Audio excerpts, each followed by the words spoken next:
Unidentified man dies in alleged hit and run. Delivery van carrying feeds involved in an accident. A well-known store was robbed by thieves. And Philippine Airlines to launch direct Chicago flights in November.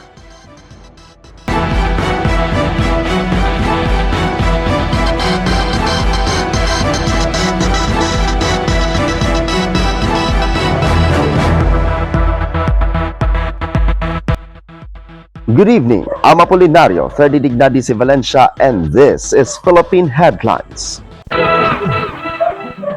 In Luzon, unidentified man dies in alleged hit and run in the province of Isabela. The authorities from the Quezon Municipal Police Station are now appealing for help in identifying a man who was found dead and is believed to have been a victim of a hit-and-run incident along the National Highway in Barangay Abot in the municipality of Quezon, the province of Isabela. The victim is estimated to be around 60 years old or older, approximately 5 by 5 in height with a medium build.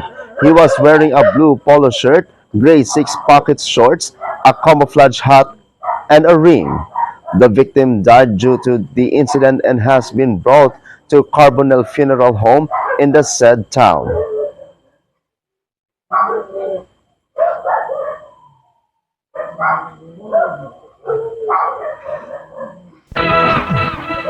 In Visayas, delivery van carrying feeds involved in an accident in the municipality of Tubungan.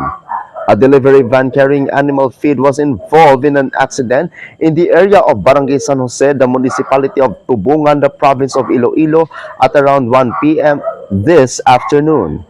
Fortunately, the driver and his helpers were not injured. Reports says the van was loaded with 150 sacks of feed. According to the driver, identified as Jesse, they came from Mohon and had already made a delivery in the town of Tubungan. They were supposedly heading to Igbaras when the incident happened. He explained that while they were ascending a road in Barangay San Jose, the first gear failed to engage, causing the vehicle to roll backward. Due to the heavy load, the van eventually tipped over and fell into a canal. All 3 people on board, including the driver, are safe and out of danger. At present, personnel from the MDRRMO and the Tubungan Police are working together to retrieve the vehicle from the canal.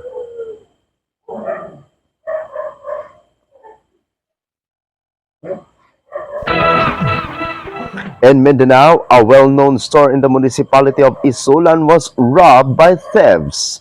An alleged robbery incident was reported at a well-known department store in the town of Isulan on Thursday morning. According to initial reports, the incident was discovered at around 7 a.m. and was immediately reported to the police by 7:30 a.m.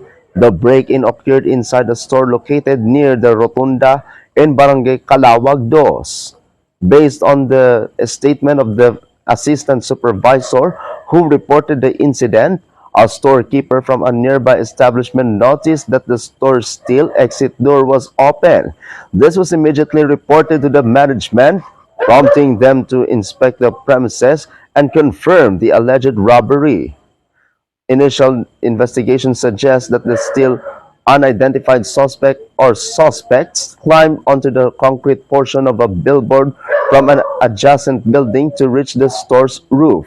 From there, they reportedly cut a hole in the metal roofing using a hard cutting tool and broke through the ceiling to gain entry.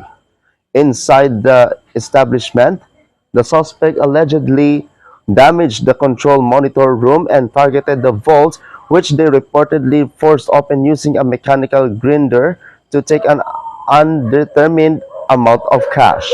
After the incident, the suspects are believed to have escaped through the rear part of the building toward an unknown direction. An inventory is still ongoing to determine the total value of the missing cash and other items. Meanwhile, Authorities are reviewing the CCTV footage to identify the suspects as the investigation into the incident continues.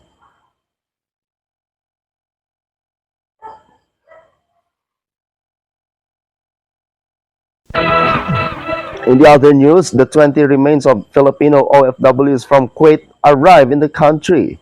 The remains of 20 deceased Filipino overseas workers or OFWs from Kuwait arrived in the Philippines early in the morning on April 15. Along with the 20 remains, 321 Filipinos also arrived from Kuwait abroad, Kuwait Airways flight KU417. According to the Department of Migrant Workers, more OFWs and their families from various parts of the Middle East are expected to arrive in the coming days. The National Reintegration Network is also on standby to provide comprehensive assistance, including skills training, re-employment facilitation, livelihood support, and medical assistance from the returnees.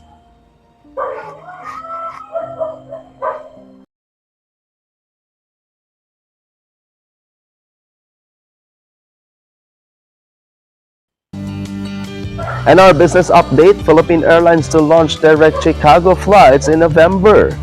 Flag carrier Philippine Airlines on Thursday announced its non-stop service between Manila and Chicago thrice a week starting November 9.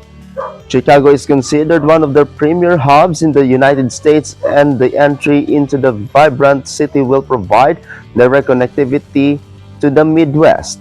The Philippine Airlines President Richard Nuttall said in the statement, serving the Chicago to Manila route will create the vital links to key regional destinations and major Philippine domestic markets through the Philippine Airlines Manila hub, he said.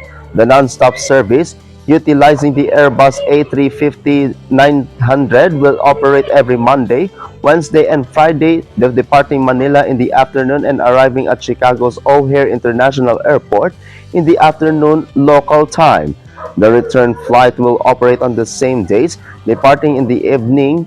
This service also strengthens Philippine Airlines' cargo capabilities, enabling shipments to the United States Midwest to connect efficiently to the airline's border cargo network. The Chicago is PAL's 8 destinations across the United States and its territories, joining Honolulu, Los Angeles, San Francisco, Seattle, New York, Guam, and Saipan.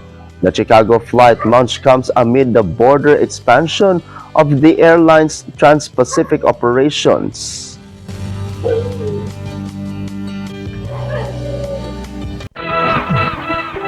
And before we end, the actress Zoe Prado passed away on Tuesday at the age of 44. Zoe brought light to anyone's path throughout her life, a life lived for others, for the craft she nourished, and for those whom she loved most. The her relative May Sherin said, announcing the news of her passing. One of Zoe's last on-screen projects was playing Gina in FPJ's Batang Quiapo on ABS-CBN.